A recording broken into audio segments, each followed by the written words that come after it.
The paper made a soft sound as it slid across the dining table toward me. Just a single sheet. A direct deposit authorization form. My mother's perfectly manicured nail tapped on the signature line as she looked at me with that smile. The one that wasn't really a smile at all. "Sign it, Liam," she said. Her voice was calm, measured. The kind of calm that comes before a storm. I picked up the form and read it slowly, even though I knew exactly what it said. She wanted me to authorize the direct deposit of my entire salary, every single dollar I earned as a forensic accountant, into an account she controlled. For Owen, my younger brother, her golden child. "This is insane," I said, setting the paper down. "I have rent. I have bills. I have a life. Owen needs this opportunity more than you need your little apartment," she replied, her voice hardening. "He's starting his business. He needs capital. You've always been selfish, but I thought you'd finally step up for family." I felt the anger rising in my chest, hot and sharp. Selfish? I've been funding his lifestyle since I was 16. I worked 2 jobs through college while he partied in Boulder. I paid for his car insurance when he totaled his BMW. I'm done. Her face transformed. The mask of maternal concern fell away, revealing something cold and vicious underneath. She stood up, her chair scraping against the hardwood floor with a sound that made my teeth ache. "If you walk out that door without signing, you are no longer my son," she said. Each word was precise, calculated for maximum damage. "You will be dead to this family. No holidays, no calls, no inheritance, nothing. You will be alone."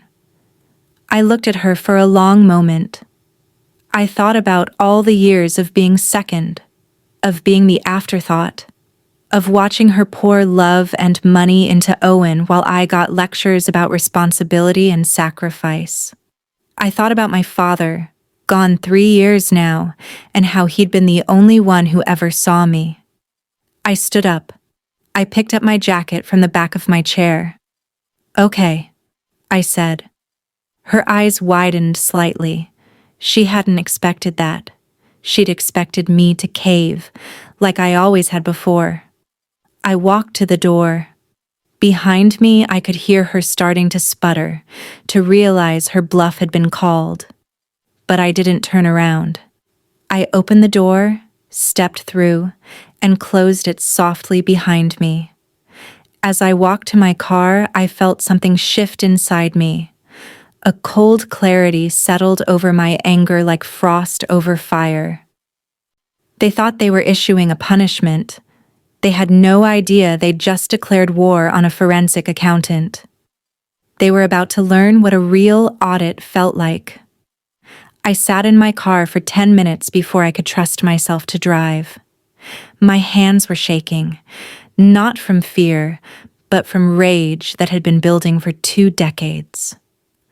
I started the engine and drove to my apartment on autopilot. My mind already rewinding through the years, cataloging every injustice. The memories came fast and bitter. I was 18 when Owen turned 16. I remember standing in the driveway on a Saturday morning, watching them present him with a brand new Honda Accord. Not used. New. My mother had tied a red bow on the hood. Owen screamed with joy and hugged them both. Later that day, when I asked about borrowing the family car to get to my shifts at the grocery store, my mother handed me a bus pass and told me it was time I learned about public transportation. The message was clear. Owen got gifts. I got lessons in character building. Then there was the college fund incident. My father had set aside money for both of us. I'd seen the statements when I was younger. But when I was 20 and ready to transfer to a better school for my accounting program, suddenly the money wasn't available. We had to help Owen with some expenses, my mother explained vaguely. I found out later those expenses were a spring break trip to Cancun with his fraternity brothers. $15,000 for margaritas and bad decisions, while I stayed at community college and worked nights at a call center. But the worst memory, the one that still made my chest tight, was my graduation. I'd finished my master's degree in forensic accounting with honors. I'd landed a job at a top firm in the city. It was the biggest achievement of my life. The ceremony was on a Sunday. I gave them 2 months' notice. My mother confirmed they'd be there. The morning of graduation, Owen called. He wanted to go jet skiing at the lake. Just a spontaneous thing. My mother called me an hour before the ceremony. We're going to miss it, honey. Owen really needs this today. He's been so stressed. We'll take you to dinner next week to celebrate. They never did take me to dinner. And when I brought it up a month later, my mother looked confused, like she couldn't quite remember what I was talking about. I pulled into my parking spot and sat there, my hands gripping the steering wheel. Every memory was fuel now. Every overlooked birthday, every broken promise, every time I'd been told to be the bigger person while Owen faced no consequences for anything. It all crystallized into something sharp and purposeful. I wasn't just angry anymore. I was ready. My apartment felt different when I walked in. Smaller, somehow. Like I was seeing it from the outside, seeing my whole life from a new angle. I went to the kitchen and poured myself a glass of water. My hands were steady now. The shaking had stopped. I stood at the counter and drank slowly, feeling the cold liquid trace a path down my throat. The anger was still there, but it had transformed into something else. Something colder, cleaner, more dangerous. Simply cutting them off wasn't enough. I could block their numbers, move across the country, build a new life. That would be the healthy thing to do, the mature thing.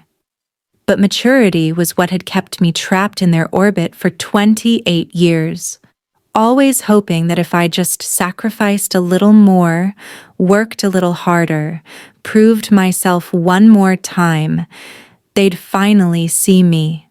They'd never see me. But I could make them see consequences. I set the glass down and felt the clarity sharpen into focus. My mother's life was a carefully constructed house of cards, built on my father's legacy. His life insurance, his investments, his reputation. She'd been living off his money for 3 years, maintaining her lifestyle, funding Owen's endless opportunities. She thought she was untouchable. But I was a forensic accountant, finding hidden money, tracing financial crimes, uncovering what people desperately wanted to keep buried. That was literally my job. I'd spent the last 5 years helping federal prosecutors put white-collar criminals in prison. My mother's house of cards was built on a foundation I could see, and I was about to pull every single thread until the whole thing collapsed around her. I walked to my home office and turned on my computer. The screen glowed to life in the darkening room. I opened a new folder and labeled it simply, Audit. It was time to go to work. For 3 nights, I barely slept. I'd come home from my actual job, eat something quick, and then settle in at my desk with coffee that went cold while I worked. My apartment filled with the blue glow of multiple monitors, spreadsheets reflected in my glasses. I started with what I knew. My father had been a successful commercial real estate developer. When he died suddenly of a heart attack at 59, he'd left behind a substantial estate. Life insurance, investment accounts, property holdings. My mother had been the sole beneficiary and executor. At the time, consumed by grief, I hadn't questioned anything. Now I questioned everything. I pulled my father's tax returns from the last 10 years. They were public record for the business holdings. I mapped out every known account, every property, every stream of income. I built a financial profile of what his estate should look like and compared it to what I could verify my mother currently had access to. The numbers didn't match, not even close. My mother lived in a paid-off house worth over $1 million. She drove a luxury SUV. She didn't work. Owen's lifestyle, the failed businesses, the expensive hobbies, the designer clothes, cost at least $60,000 a year. Even with my father's life insurance, the math didn't work unless there was income I couldn't see. On the third night, at 2 in the morning, I found it. Buried in the property records, I discovered a commercial LLC my father had created 2 years before he died. The LLC owned a small office building downtown.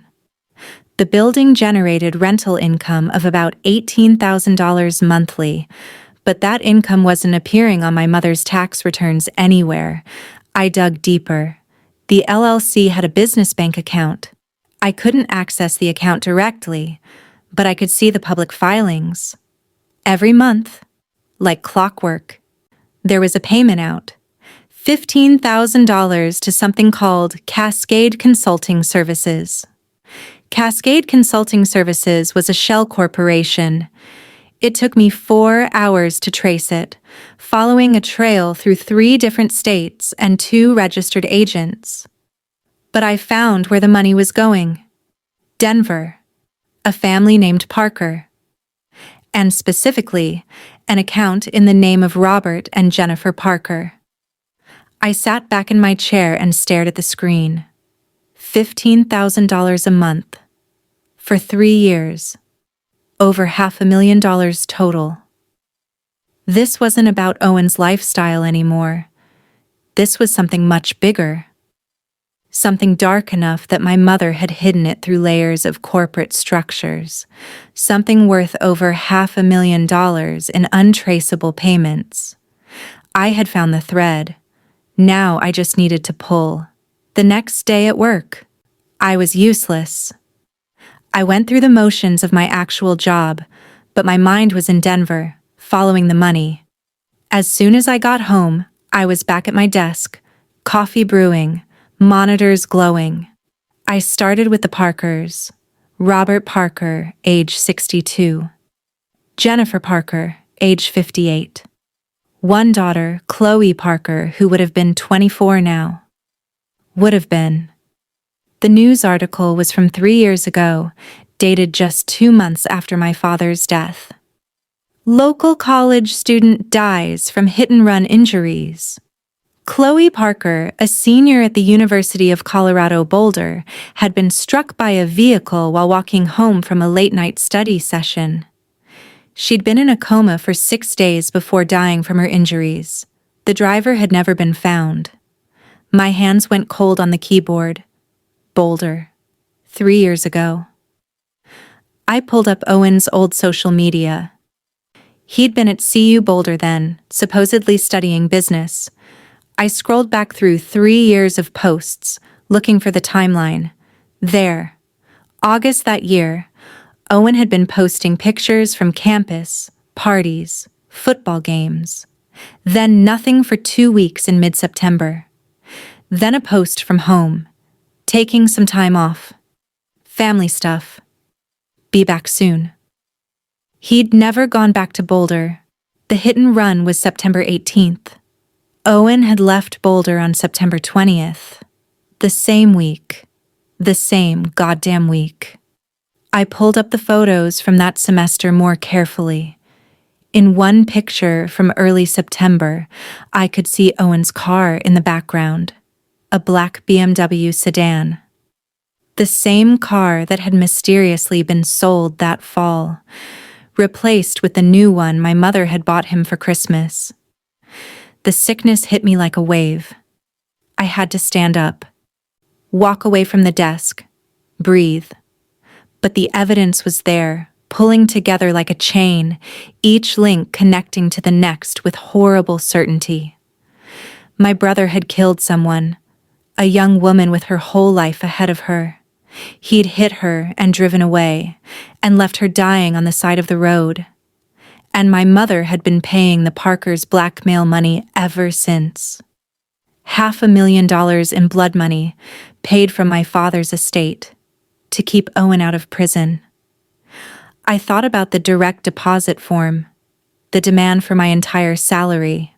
She'd needed more money to keep paying them off. The rental income wasn't enough anymore. Or maybe the Parkers had increased their demands. I sat back down at my desk. My hands weren't shaking anymore. They were perfectly steady. Owen wasn't just my mother's spoiled golden child. He was a felon.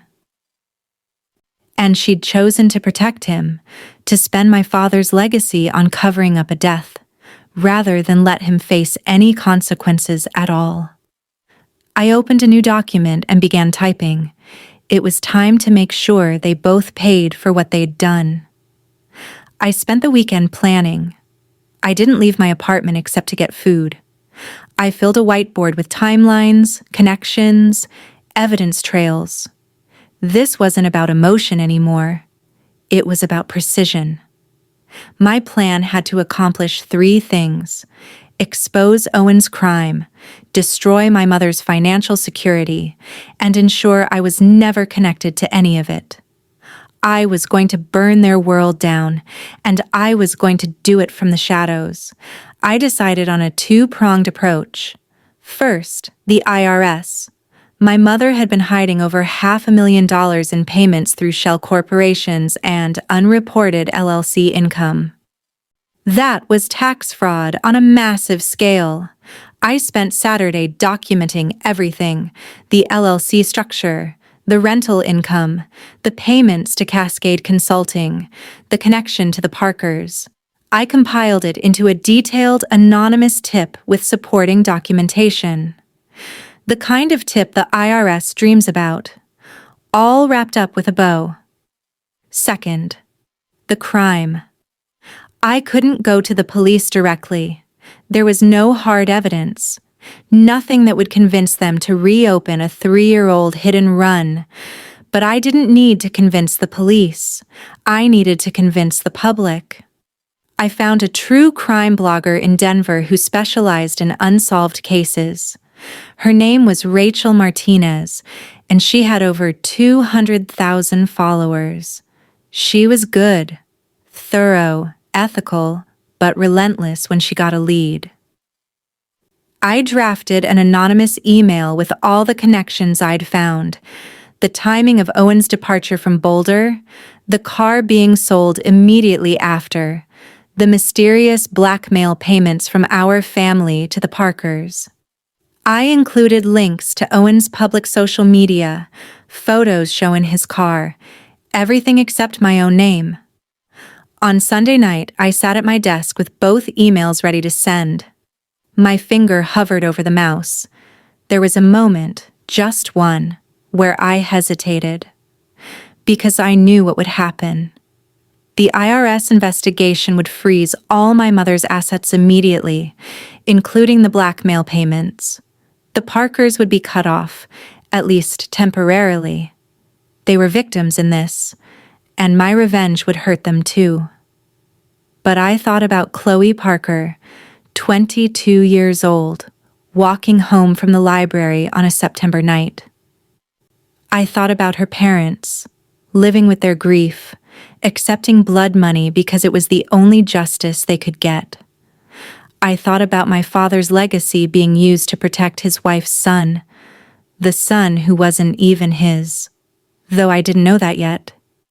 Instead of being used for anything good, it was collateral damage, a necessary price for total justice. I clicked send on both emails. Then I closed my laptop, poured myself a drink, and waited for the world to catch fire. The IRS works faster than people think when they get a solid tip. It was only 3 days before I saw the first sign that my message had been received. I was in my mother's neighborhood, just driving through, watching from a distance like I'd done every evening since I sent the emails, when I saw the dark sedan parked in front of her house. 2 people in suits walking up to her door. I didn't stick around to watch, but I knew what was happening. The audit had begun. That night, I decided to do something I'd been avoiding. I logged into my father's cloud storage account. I'd had his password since his death. He'd given it to me a month before he died, telling me it was just in case. I'd looked at it once, briefly, seeing mostly business documents and old photos, and then never again. It hurt too much. Now I searched through it with purpose. If my mother was paying Blackmail with his money, maybe there were other secrets hidden in his files. I found the folder labeled Contingency, buried 3 levels deep. Inside were legal documents, financial records, and one PDF that made my heart stop when I opened it. It was a draft divorce petition. My father had been planning to leave my mother. The document was dated 4 months before his heart attack, prepared by a family law attorney I'd never heard of. The grounds cited were irreconcilable differences, but attached to the file was a note in my father's handwriting. "She's been lying for 28 years. I can't do this anymore. The boys deserve to know the truth." 28 years. That was how old Owen was. My hands were shaking again as I clicked on the next document, a PDF from a genetic testing laboratory. The header read, "Paternity test results." I didn't want to open it. Every instinct screamed at me to close the laptop, to walk away, to leave this particular door closed. But I'd come too far. I'd burned too many bridges. I needed to know. The results were clinical and clear. Probability of paternity, 0%. The test compared Owen's DNA to my father's DNA. They were not related. I sat in the darkness of my apartment staring at the screen until my eyes burned. Owen wasn't my father's son. My father had raised him for 28 years, had paid for his life, had loved him as his own, and then he'd found out the truth. 4 months later, he died of a heart attack at 59. Everything made sense now. The favoritism wasn't about my mother loving Owen more. It was about my mother protecting her secret. Every time she chose Owen over me, she wasn't choosing her favorite child. She was choosing her guilty conscience over the son who reminded her of the man she'd betrayed. I thought about my father, carrying this knowledge alone for those last 4 months. I thought about him looking at me, his only biological child, and not being able to tell me the truth. I thought about the divorce papers that were never filed, the questions that were never asked, because his heart gave out before he could do anything about it.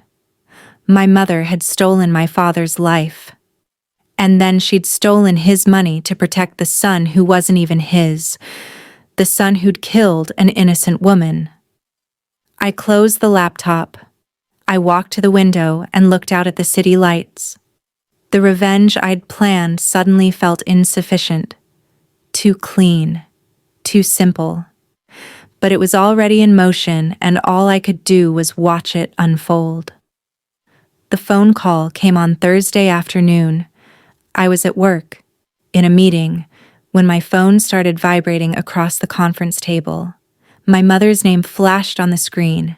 I let it go to voicemail. She called again immediately, and again. On the 4th call, I excused myself from the meeting and answered. "What the hell did you do?" she screamed. No greeting, no preamble, just raw panic. "The IRS froze everything, every account. They're saying I owe over $200,000 in back taxes and penalties. This is you. I know this is you." "I don't know what you're talking about," I said calmly. But it sounds like you should probably get a lawyer. They know about the Denver payments. They're asking about Owen. You bastard, you've destroyed everything. I haven't done anything, I said. But if the IRS is investigating you, it's probably because you committed tax fraud. That's on you, Mom, not me.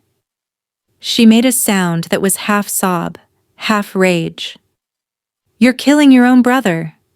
Do you understand that? When those payments stop, they'll... She cut herself off, realizing she'd said too much. They'll what? I asked quietly. Tell the police? Is that what you're afraid of? What exactly are you paying the Parkers for, Mom? The silence on the other end was deafening. You knew, she finally whispered. You knew about the accident. I know Owen killed Chloe Parker, I said. I know you've been covering it up for 3 years. I know you used Dad's money to pay them off. And I know Dad found out Owen wasn't even his son. Another silence. Then, your father was going to destroy this family. He was going to tell everyone, ruin Owen's life over something that happened almost 30 years ago. I did what I had to do to protect us. You protected yourself, I said. And you let Owen become a killer because you never made him face consequences for anything his entire life. He made a mistake. He was scared. He left a woman dying on the side of the road. My voice rose despite myself. And you helped him get away with it. You're as guilty as he is. She was crying now, ugly and desperate. Please, Liam, you have to help us. You have to tell them you were wrong, that there's some mistake. I hung up.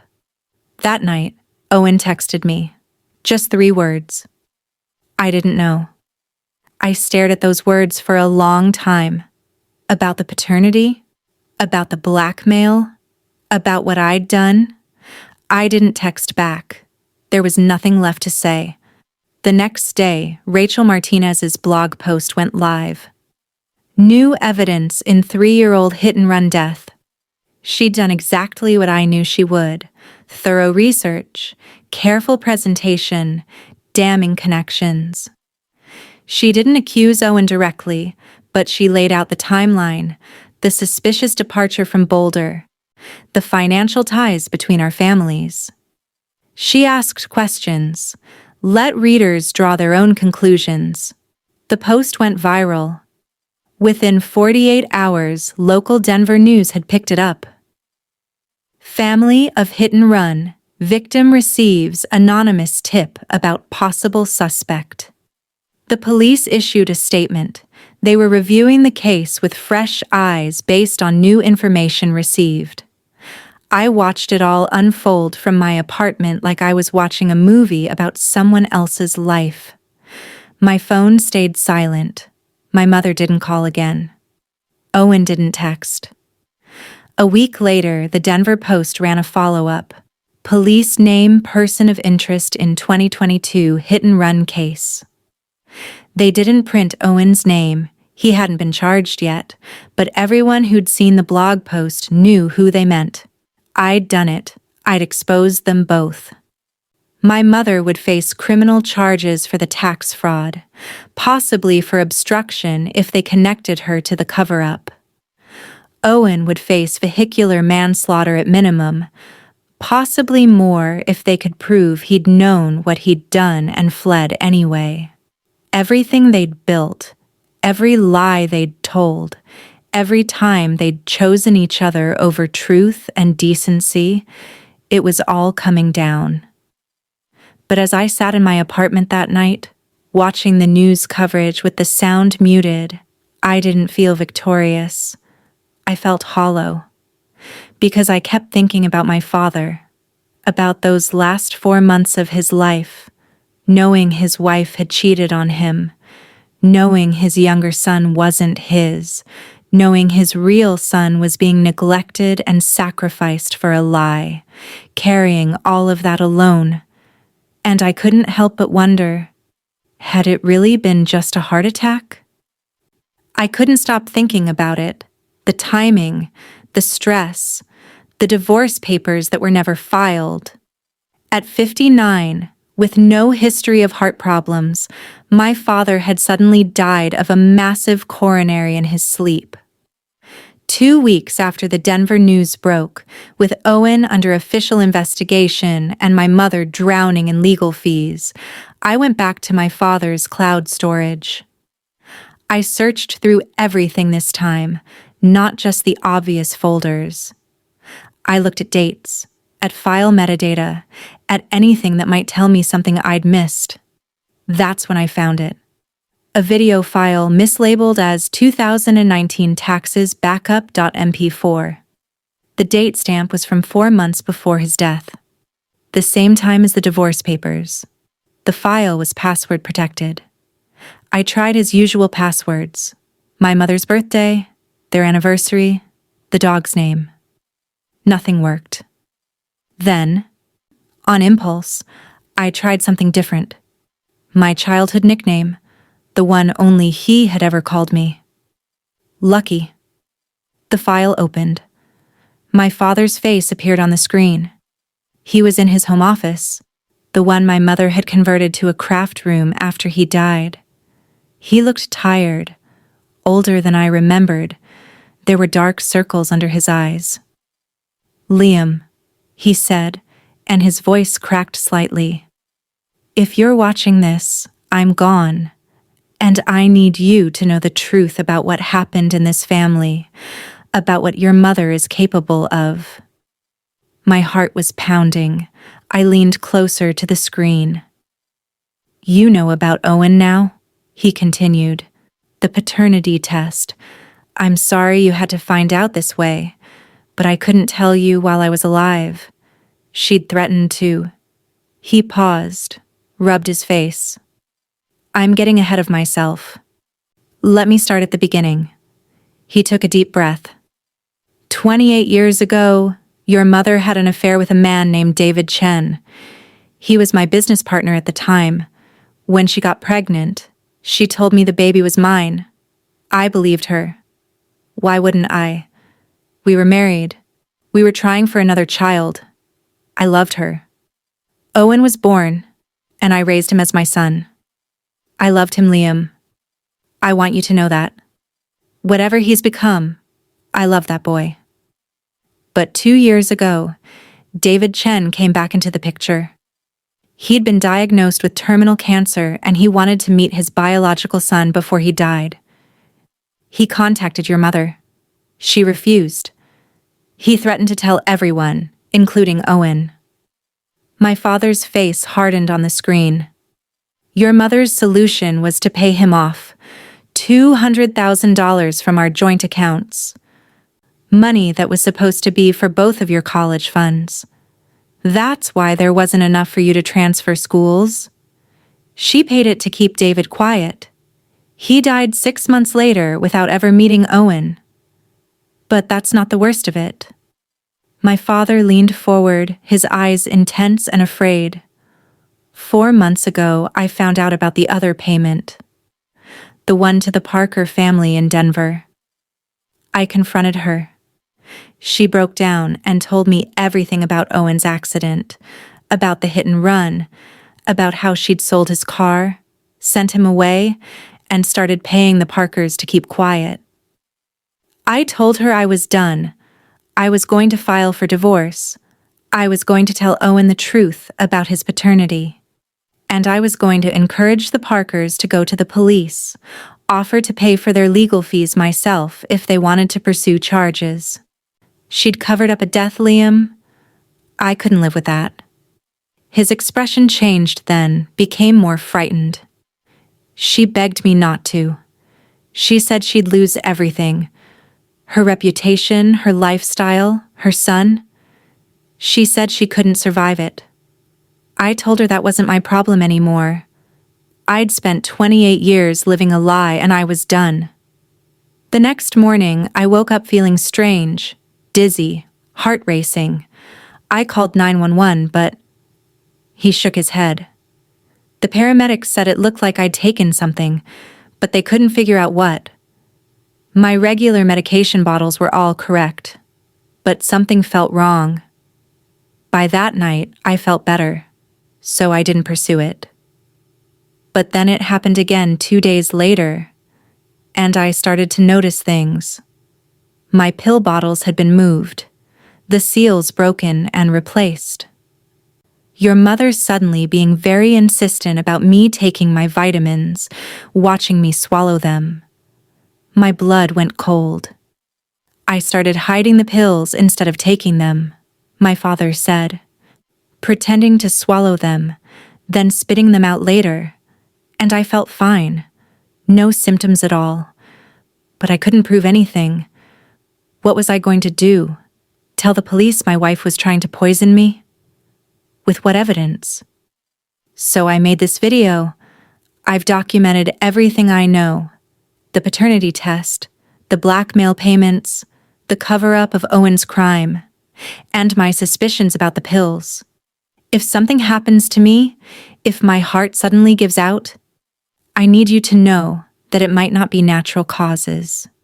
He leaned back, looking exhausted. But that's only half the story, son. You need to know what your mother is truly capable of, and what really happened to me. Check my autopsy report. I've requested that it be sealed and held by my attorney, to be released only to you after 1 year. If you're watching this, you can request it now. The truth is, in the toxicology results. The screen went black. I sat frozen in my chair, the laptop still open, my father's final words echoing in my ears. She'd killed him. My mother had murdered my father to keep her secret safe, and I'd just destroyed her ability to pay the blackmail, exposed her crimes, and left her with nothing to lose. What the hell had I done? So that's where I am now, sitting in my apartment, knowing what I know, trying to figure out what comes next. The IRS case against my mother is moving forward. Owen's under criminal investigation in Denver. My mother's assets are frozen. She's hired lawyers she can't afford to fight battles she can't win. Everything I set out to do, I accomplished. But I keep thinking about my father's video, about the toxicology report I haven't requested yet because I'm afraid of what it'll say. Because if it confirms what he suspected, then I have to decide. Do I turn my own mother in for murder? Do I give the video to the police? Do I let her face justice for what she did to the man I loved most in this world? Or do I let the revenge I've already set in motion be enough? I'm not going to tell you which choice I'm making. Not yet. Maybe that makes me a coward. Maybe it makes me human.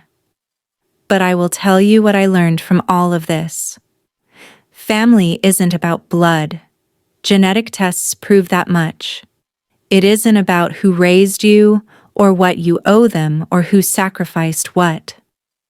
Family is about who stands by you without a price tag attached, who sees you as a person, not as a tool to solve their problems, who loves you without conditions. My father was my family. The rest were just people I happened to grow up with. But now I have to ask you something, because I can't decide for myself if what I did was right or wrong. To get my justice, I temporarily cut off the funds to my brother's victim's family. I exposed secrets that will destroy multiple lives. I acted as judge, jury, and executioner for my own family. Some might say I went too far. Others might say I didn't go far enough. So I'm asking you, what would you have done? If you'd been me, sitting at that dining table with a direct deposit form, knowing everything I discovered, would you have signed it and kept the peace? Would you have just walked away and never looked back? Or would you have burned it all down like I did? The comment section is yours. Tell me if you think I'm a hero or a villain. Tell me if you would have done the same, or if you'd have chosen differently.